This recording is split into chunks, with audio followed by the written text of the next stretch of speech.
ನಮಸ್ಕಾರ ಬಂಧುಗಳೇ, ನೀವು ನೋಡುತ್ತಾ ಇದ್ದೀರಾ ಅಂಗವಿಕಲರ ಅಂತರಾಳ ದಿವ್ಯಾಂಗ್ಜನ್ ಯೂಟ್ಯೂಬ್ ಚಾನೆಲ್ ಇಲ್ಲಿಯವರೆಗೆ ಸಬ್ಸ್ಕ್ರೈಬ್ ಆಗದೇ ಇದ್ದರೆ ದಯಮಾಡಿ ಚಾನೆಲ್ ಸಬ್ಸ್ಕ್ರೈಬರ್ ಆಗಿರಿ, ಶೇರ್ ಮಾಡಿರಿ, ಲೈಕ್ ಮಾಡಿರಿ, ಅಭಿಪ್ರಾಯ ಏನೇ ಇದ್ದರೂ ಕಾಮೆಂಟ್ ಬಾಕ್ಸಲ್ಲಿ ತಿಳಿಸಿ. ಬೆಲ್ ಐಕಾನ್ ಒತ್ತುವುದನ್ನು ತಪ್ಪದೇ ಮರೆಯದಿರಿ. ಆಲ್ ಬಟನ್ ಪ್ರೆಸ್ ಮಾಡಿದರೆ ಪ್ರಸಾರ ಮಾಡಿರುವ ಎಲ್ಲಾ ವರದಿಗಳ ವಿಡಿಯೋ ನೋಡಬಹುದು.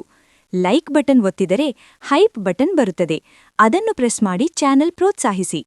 ವಿಶೇಷಚೇತನರ ಇಲಾಖೆಯ ಯೋಜನೆಗಳು ಮತ್ತು ಯೋಜನೆಗಳ ಅರ್ಜಿ ಹಾಕುವುದರ ಬಗ್ಗೆ ತಿಳಿಸಿಕೊಡುವ ಅಲ್ಲದೆ ಅಂಗವಿಕಲವಿಗೆ ಕಾಯ್ದಿರಿಸಿದ 5% ಅನುದಾನದ ಮಾಹಿತಿ ಹಂಚಿಕೊಳ್ಳುವ, ಅಂಗವಿಕಲ ವ್ಯಕ್ತಿಗಳ ಹಕ್ಕುಗಳ ಅಧಿನಿಯಮ 2016ರ ಕಾಯ್ದೆಯನ್ನು ಪ್ರಾಮಾಣಿಕವಾಗಿ ಕಾರ್ಯರೂಪಕ್ಕೆ ತರುವುದು ಮತ್ತು ಅದರ ಬಗ್ಗೆ ಜಾಗೃತಿ ಮೂಡಿಸುವಂತಹ ಪ್ರಾಮಾಣಿಕ ಪ್ರಯತ್ನ ಮಾಡಿರುವ ವರದಿಗಳನ್ನು ಮಾತ್ರ ಪ್ರಸಾರ ಮಾಡುವ ರಾಜ್ಯದ ಏಕೈಕ ಯೂಟ್ಯೂಬ್ ಚಾನೆಲ್ ಅಂಗವಿಕಲರ ಅಂತರಾಳ ದಿವ್ಯಾಂಗ್ಜನ್ ಯೂಟ್ಯೂಬ್ ಚಾನೆಲ್. ರಾಜ್ಯದ ಅಂಗವಿಕಲರಿಗೆ ತಿಳುವಳಿಕೆ ಕೊಡಬೇಕು ಎಂಬ ಸದುದ್ದೇಶದಿಂದ ಮಾತ್ರ ಕೆಲಸ ಮಾಡುತ್ತಿರುವ ಚಾನೆಲ್ ಇದಾಗಿದ್ದು, ಅಂದರೆ ರಾಜ್ಯದ ಅಂಗವಿಕಲರು ಸಮಸ್ಯೆಗಳನ್ನು ಹೇಳಿಕೊಳ್ಳುವ, ಅವುಗಳಿಗೆ ಪರಿಹಾರ ಕಂಡುಕೊಳ್ಳಲು ಇದೊಂದು ಉತ್ತಮ ವೇದಿಕೆ ಇದಾಗಿದೆ. ಇದರ ಸದುಪಯೋಗ ರಾಜ್ಯದ ಅಂಗವಿಕಲ ಬಂಧುಗಳು ಪಡೆಯಬೇಕೆಂದು ಚಾನೆಲ್ ಬಳಗ ಯಾವತ್ತೂ ಆಶಿಸುತ್ತದೆ. ಧನ್ಯವಾದಗಳು. ಬಂಧುಗಳೇ, ನಿಮಗೆಲ್ಲರಿಗೂ ಶುಭ ದಿನ. ಎಲ್ಲರಿಗೂ ಒಳ್ಳೆಯದಾಗಲಿ. ಇದು ಪ್ರತಿ ವರದಿಗಳು ನೋಡಿದಾಗ ಮೊದಲು ಕೇಳುವ ನುಡಿ. ಅಂಗವಿಕಲರ ಕ್ಷೇಮಾಭಿವೃದ್ಧಿ ಬಯಸಿ ಉಚಿತ ಸೇವೆ ಮಾಡುವ ಸಹೃದಯಿ ಮನಸ್ಸುಗಳು ಸಿಗುವುದು ಬಹಳ ವಿರಳ. ಈ ವಿಭಾಗದಲ್ಲಿ ಅಥವಾ ಕ್ಷೇತ್ರದಲ್ಲಿ ಸೇವೆ ಮಾಡುವ ಪ್ರತಿಯೊಬ್ಬ ಹೋರಾಟಗಾರರಿಗೆ ಆರೋಪಗಳು ಬರುವುದು ಸಹಜ. ಅದರ ಒಂದು ಉದಾಹರಣೆ, ಚಾನೆಲ್ ನಡೆಸುವ ನಾನು ಸಹ ಇಂತಹ ಆರೋಪಗಳನ್ನು ಹೊತ್ತುಕೊಂಡು ರಾಜ್ಯದ ವಿಶೇಷಚೇತನರ ಸಮಸ್ಯೆಗಳನ್ನು, ನೋವು, ಇಲಾಖೆಯ ಯೋಜನೆಗಳ ಮಾಹಿತಿ ಹೀಗೆ 10 ಹಲವಾರು ರೀತಿಯಲ್ಲಿ ಚಾನೆಲ್ ಮೂಲಕ ವರದಿಗಳಾಗಿ ಪ್ರಸಾರ ಮಾಡುತ್ತಿರುತ್ತೇನೆ. MRW ಹುದ್ದೆ ಕಳೆದುಕೊಂಡರೂ ಇವತ್ತಿನವರೆಗೂ ನನಗೆ ವೈರಿ ತರಹ ನೋಡುವ ಮತ್ತು ಅವನು ಬಹಳ ಕ್ರಿಮಿನಲ್, ಬ್ಲ್ಯಾಕ್ ಮೇಲರ್ ಎಂದು ಜಿಲ್ಲಾ ಮಟ್ಟದ ಅಧಿಕಾರಿಗಳು ಹೇಳುತ್ತಾರೆ ಎಂದು ನನ್ನ ಗಮನಕ್ಕೆ ನಮ್ಮವರೇ ತರುತ್ತಿರುತ್ತಾರೆ. ಆದರೆ ಅದೆಲ್ಲವೂ ಸತ್ಯ ಎಂದು ನಂಬಿಕೆ ಬರಬೇಕಾದರೆ ಪ್ರತ್ಯಕ್ಷ ಸಾಕ್ಷಿ ಬೇಕಲ್ಲವೇ?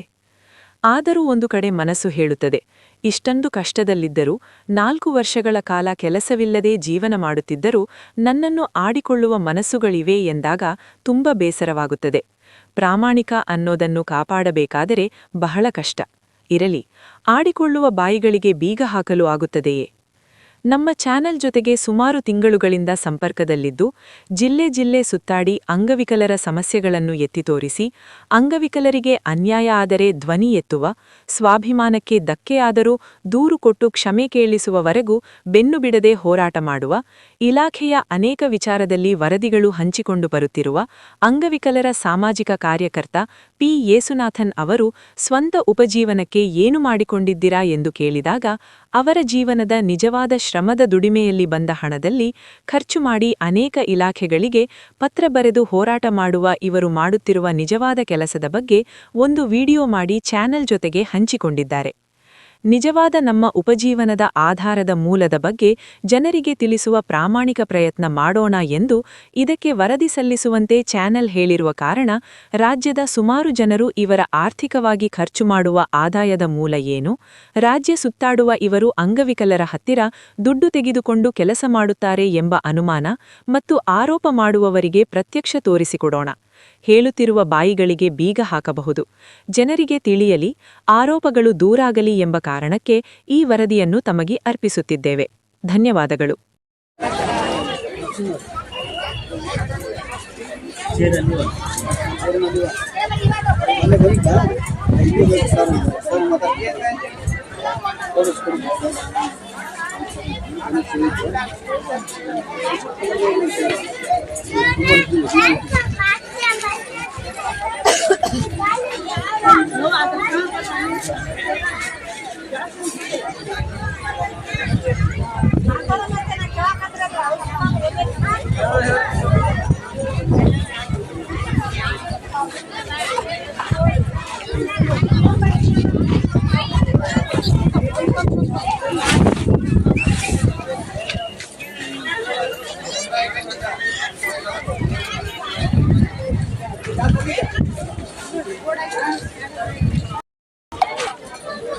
ಸ್ನೇಹಿತರೆ ನಮಸ್ತೆ, ನಿಮ್ಮೆಲ್ಲರಿಗೂ ಶುಭ ದಿನ.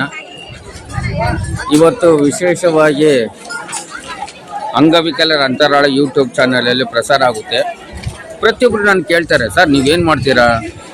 ಕೆಲವು ಜನ ಹೇಳ್ತಾರೆ ನಿಮಗೆ ಒಳ್ಳೆ ದುಡ್ಡು ಸಿಗ್ತದೆ ಸರ್ ವಿಡಿಯೋ ಮಾಡಿದ್ರೆ. ಕೆಲವು ಜನ ಹೇಳ್ತಾರೆ ಏನೇನೋ ಹೇಳ್ತಾ ಇರ್ತಾರೆ, ನಿಮ್ಗೆ ರೊಕ್ಕ ಬರ್ತದೆ, ಅಲ್ಲಿ ಬರ್ತದೆ, ದುಡ್ಡು ಬರ್ತದೆ, ಇಲ್ಲಿ ಬರ್ತದೆ ಅಂತ ತುಂಬ ಜನ ಹೇಳ್ತಾ ಇರ್ತಾರೆ. ಆದರೂ ನಾನು ಒಂದು ವ್ಯಕ್ತಿ ಹತ್ರ ಇದುವರೆಗೂ ದುಡ್ಡೇ ತಗೊಳ್ಳಲ್ಲ, ಆದರೆ ಉಚಿತ ಸೇವೆ ಮಾಡ್ತೀನಿ. ಈಗ ನಾನು ಕೆಲಸ ಮಾಡೋದು ಏನಪ್ಪ ಅಂದರೆ, ಈಗ ಜಾತ್ರೆ ಸ್ಟಾರ್ಟ್ ಆಗಿದೆ, ನಾನು ಈ ಥರ ಮಾರಾಟ ಮಾಡ್ತೀನಿ. ಎಲ್ಲ ಜಾತ್ರೆಯಲ್ಲಿ 6 ತಿಂಗಳು ಜಾತ್ರೆ ಇರುತ್ತೆ, 41 ಜಾತ್ರೆ ಇರುತ್ತೆ ನನಗೆ. ಈಗ ಸ್ಟಾರ್ಟ್ ಆದರೆ 41 ಜಾತ್ರೆ. ಗವಿ ಸಿದ್ದೇಶ್ವರ ಮಠ ಜಾತ್ರೆಯಲ್ಲಿದ್ದೀನಿ. ನಾನು 3 ವರ್ಷ ವ್ಯಾಪಾರ ಮಾಡಿದ್ದೆ. ಇಲ್ಲಿ ದುಡ್ಡು ತಗೊತಿದ್ದು ಅಂಗವಿಕಲರ ಹಕ್ಕುಗಳ ಕಾಯ್ದೆ 2016 ಅನ್ವಯ ವಿಶೇಷ ಕ್ಷೇತ್ರ ಮೊದಲ ಆದ್ಯತೆ ಅಂತ ನಾನು ಫಸ್ಟ್ ಕೇಸ್ ನಲ್ಲಿನತ್ತಲು ಡಿ ಸಿ ಮೇಲೆ ಒಂದು ಕೇಸ್ ಕಂಪ್ಲೇಂಟ್ ಮಾಡಿದ್ದೆ ನಾನು. ಇದು ಮಾನ್ಯ ಶ್ರೀಯುತ ಶ್ರೀಮತಿ ಡಾಕ್ಟರ್ ಶಾಲಿನಿ ರಜೇಶ್ ಕರ್ನಾಟಕದ ಮುಖ್ಯ ಕಾರ್ಯದರ್ಶಿಗಳಿಗೆ ಗಮನಕ್ಕೆ ತಂದುಬಿಟ್ಟಿದ್ದೆ ನಾನು. ಅಲ್ಲಿ ಚರ್ಚೆಯಲ್ಲಿ ಆಯಿತು, ಹೌದು ವಿಶೇಷ ಕ್ಷೇತ್ರ ದುಡ್ಡು ತಗೊಂಡ್ಬಾರ್ದು ಅಂತ ಹೇಳಿದ್ದೆ. ಇದೇ ಫಸ್ಟ್ ಇಲ್ಲಿ ನಮ್ಮ ಗವಿ ಮಠದಲ್ಲಿ ನಂದು ಒಂದೇ ಅಂಗಡಿ ಫ್ರೀಯಾಗಿ ತಗೊಂಡಿರೋದು ನಾನು. ತುಂಬ ಕಾನೂನು ಚೌಕಟ್ಟಲ್ಲಿ ಕಾನೂನಾತ್ಮಕವಾಗಿ ಇದಕ್ಕೆ ನನಗೆ ಸಹಕರಿಸಿದ ಮಾನ್ಯ ಡಾಕ್ಟರ್ ಅಶೋಕ್ ನಿರ್ದೇಶಕರ ಎಲ್ಲ ಕಚೇರಿ ವರ್ಗದವರು ನಾನು ಅಭಿನಂದನೆ ಸಲ್ಲಿಸ್ತಾ ಇದ್ದೀನಿ. ಇವತ್ತು ವಿಶೇಷವಾಗಿ ಪೂರ್ಣಿಮಾ ಮೇಡಮ್ ನಾನು ಅಭಿನಂದನೆ ಸಲ್ಲಿಸ್ತಾ ಇದ್ದೀನಿ. ಸರ್ಕಾರದ ಮುಖ್ಯ ಕಾರ್ಯದರ್ಶಿಗಳೇ ಅವ್ರಿಗೂ ನಾನು ಅಭಿನಂದನೆ ಸಲ್ಲಿಸ್ತಾ ಇದ್ದೀನಿ. ನಮಗೆ ತುಂಬ ಶ್ರಮಪಟ್ಟಿದ್ದು ನಿರ್ದೇಶಕರ ಕಚೇರಿ. ಆಮೇಲೆ ಅಲ್ಲಿಂದ ಮಾನ್ಯ ಜಿಲ್ಲಾ ಅಂಗವಿಕಲರ ಕಲ್ಯಾಣಾಧಿಕಾರಿಗಳಿಗೆ ಗಮನಕ್ಕೆ ತಂದಿದ್ದು ನಾನು ಗಮನಕ್ಕೆ ತಂದ್ಬಿಟ್ಟು ಪೂರ್ಣಿಮಾ ಮೇಡಮು ತುಂಬ ಅವ್ರ ಜೊತೆ ಮಾತಾಡಿದ್ರು.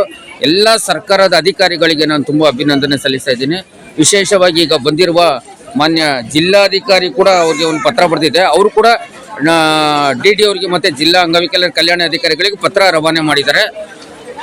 ಕಾನೂನು ಚೌಕಟ್ಟಲ್ಲಿ ಪ್ರತಿಯೊಬ್ಬರು ಪ್ರಶ್ನೆ ಮಾಡಬೇಕು. ಯಾರು ಪ್ರಶ್ನೆ ಮಾಡ್ತಾರೋ ಅವ್ರಿಗೆ ಸರಿಯಾದ ಉತ್ತರ ಸಿಗ್ತದೆ. ಡಾಕ್ಟರ್ BR ಅಂಬೇಡ್ಕರ್ ಅವ್ರು ನೋಡಿ, ನಮ್ಮ ಸ್ನೇಹಿತರಿದ್ದಾರೆ, ನಾನು ಪರಿಚಯ ಮಾಡಿಸ್ಕೊಡ್ತೀನಿ. ಇವರು ತುಂಬ ಶ್ರಮಪಟ್ಟು ನಮಗೆ ಎಲ್ಲ ಚೇರು ಎಲ್ಲ ಪ್ರತಿಯೊಂದು ವ್ಯವಸ್ಥೆ ನಮ್ಗೆ ಹೇಳೋಕ್ಕಾಗೋದಿಲ್ಲ, ಒಂದೊಂದು ವಿವರಿಸಿ ನಾನು ಪರಿಚಯ ಮಾಡಿಸ್ಕೊಡ್ತೀನಿ. ಸರ್ ತಮ್ಮ ಹೆಸರು? ಮಲ್ಲಿಕಾರ್ಜುನ್ ಸರ್. ಏನು ಕೆಲಸ ಮಾಡ್ತೀರಿ ಸರ್? ಸರ್ ನಾವು ಕರ್ನಾಟಕ ರಾಜ್ಯ ಅಂಗವಿಕಲರು ಉಪಾಧ್ಯಕ್ಷರಾಗಿ ಸಮಾಜ ಸೇವೆ ಮಾಡ್ಕೊಳ್ತಾ ಇದ್ದೀವಿ ಸರ್. URWL ಸರ್, ಕರ್ನಾಟಕ ರಾಜ್ಯ ಅಂಗವಿಕಲರು ಒಕ್ಕೂಟದ ರಾಜ್ಯ ಉಪಾಧ್ಯಕ್ಷ ಸರ್. ಸರ್ ತಮ್ಮ ಹೆಸರು? ಮಂಜುನಾಥ್ ಅಂತೇಳಿ. ನಾವು ಈಗಾಗಲೇ RPD ಟಾಸ್ಕ್ ಫೋರ್ಸಿನ ಮಾಜಿ ರಾಜ್ಯಾಧ್ಯಕ್ಷರಾಗಿ ಸೇವೆ ಸಲ್ಲಿಸಿದ್ವಿ. ಈಗ ಕರೋ ಸಂಘಟನೆಯಲ್ಲಿ ಕೆಲಸ ಮಾಡ್ತಾ ಇದ್ವಿ. ಒಳ್ಳೆಯದಾಗಲಿ. ಈ ರೀತಿ ವಿಕಲಚೇತನ ಏನೇ ಸಮಸ್ಯೆ ಆದ್ರೂ, ವಿಕಲಚೇತರ ಸಮಸ್ಯೆ ಆದರೆ ಈ ರೀತಿಯಾಗಿ ಸಮಾಜ ಸೇವೆ ಒಬ್ಬೊಬ್ರು ಒಂದೊಂದು ಥರ ಸೇವೆ ಮಾಡ್ಕೊಂಡಿರ್ತಾರೆ. ಪ್ರತಿಯೊಬ್ಬರು ಸಂವಿಧಾನದ ಶಿಲ್ಪಿ ಡಾಕ್ಟರ್ BR ಅಂಬೇಡ್ಕರ್ ಅವ್ರು ಏನು ಹೇಳ್ತಾರೆ ಅದನ್ನು ಮಾತ್ರ ಮಾಡ್ಬೇಕು ನಾವು. ಪ್ರತಿಯೊಬ್ಬರು ನಾವು ಅವ್ರು ಏನು ಹೇಳ್ತಾರೆ ಅದನ್ನು ಮಾಡಿದ್ರೆ ಪ್ರತಿಯೊಬ್ಬರು ಪ್ರಶ್ನೆ ಮಾಡ್ಬೋದು. ಪ್ರಜಾಪ್ರಭುತ್ವದಲ್ಲಿ ಪ್ರಶ್ನೆ ಮಾಡಿರ್ತಾರೆ. ಆದರೂ ನಿರಂತರ ಹೋರಾಟ, ನನ್ನ ಹೋರಾಟ ನಿರಂತರವಾಗಿ ಮಾಡ್ತೇನೆ. ನೀವು ಯಾರೇ ತಗೊಳ್ಳಿ, ಪ್ರತಿಯೊಬ್ಬರ ಮೇಲೆ ಹೋರಾಟ ಮಾಡ್ತೇನೆ. ನನ್ನ ಉದ್ಯೋಗ ಈ ಥರ ವ್ಯಾಪಾರ ಮಾಡಿ ಊಟ ಮಾಡೋದು. ನಾನು ಹೇಳಿದ್ನಲ್ಲ, ನಾನು ಸ್ವಯಂವಾಗಿ ಈಗ ಜಾತ್ರೆ ಸ್ಟಾರ್ಟ್ ಆದರೆ ಇನ್ನೂ 41 ಜಾತ್ರೆ ಇರುತ್ತೆ. ಎಲ್ಲ ಕಡೆ ನಾನು ವ್ಯಾಪಾರ ಮಾಡ್ತೀನಿ. ನನ್ನ ಜೀವನಕ್ಕೋಸ್ಕರ ನನಗೆ ಸಹಾಯ ಮಾಡಿದ ಪ್ರತಿಯೊಬ್ಬರಿಗೂ ನಾನು ತುಂಬ ಹೃದಯದ ಕೃತಜ್ಞತೆ ಸಲ್ಲಿಸ್ತಾ ಇದ್ದೀನಿ. ವಿಶೇಷವಾಗಿ ನಮ್ಮ ಗುರುಗಳಾದ ಬಸವರಾಜ್ ಅವರು ಅಂಗವಿಕಲರ ಅಂತರಾಳ ಅವರ ಮಾರ್ಗಸೂಚಿಯಲ್ಲಿ ನಾನೆಲ್ಲ ಕೆಲಸ ಮಾಡ್ತಿದ್ದೀನಿ. ಪ್ರತಿಯೊಬ್ಬರಿಗೂ ಧನ್ಯವಾದ. ಶುಭ ದಿನ.